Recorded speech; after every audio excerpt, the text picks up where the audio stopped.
सुरू असलेल्या धडक कारवाईच्या पार्श्वभूमीवर भिवंडीत बनावट फूड ऑफिसर टोळीचा प्रकार उघडकीस आला। कारवाईच्या नावाखाली व्यापाऱ्यांकडून लाखो रुपयांची खंडणी मागितल्याचा आरोप या टोळीवर करण्यात आला। शांताबाई राजपूत या महिलेसह काही जणांनी भिवंडीतील नायगाव परिसरात भाजीपाला दुकानदाराकडे जाऊन स्वतःला अन्न आणि औषध प्रशासनाचे अधिकारी असल्याचं सांगितलं। दुकान सील करण्याची आणि कारवाईची धमकी देत 2 लाख रुपयांची मागणी करण्यात आल्याचा आरोप करण्यात आला। याआधी देखील याच टोळीने एका दुकानदाराकडून 3 लाख रुपयांची मागणी करून 15,000 रुपये स्वीकारल्याची माहिती समोर आली। संशय आल्यावर नागरिकांनी चौकशी केली असता संबंधितांना अधिकृत ओळखपत्र दाखवता आली नाहीत आणि त्यानंतर हा प्रकार उघडकीस आला। मागील जवळपास 15 दिवसापासून भिवंडी शहरामध्ये येऊन अशा प्रकारचे धमकावणीचे प्रकार करून पैसे उकळत होते।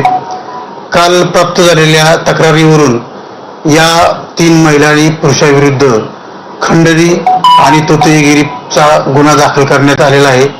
त्यातील एका महिलेस काल अटक केली असून आज कोर्टामध्ये हजर केलेला आहे। माननीय कोर्टाने 14 जून पर्यंत तिचा पोलीस कस्टडी रिमांड दिलेला आहे।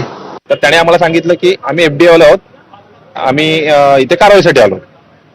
तर त्याच्यानंतर आम्ही त्यांना विचारलं की म्हटलं ठीक आहे, तुम्ही कारवाईसाठी आलात, ठीक आहे, चांगली गोष्ट आहे, परंतु तुमच्याकडे काय असं आयडी कार्ड वगैरे का आहे का?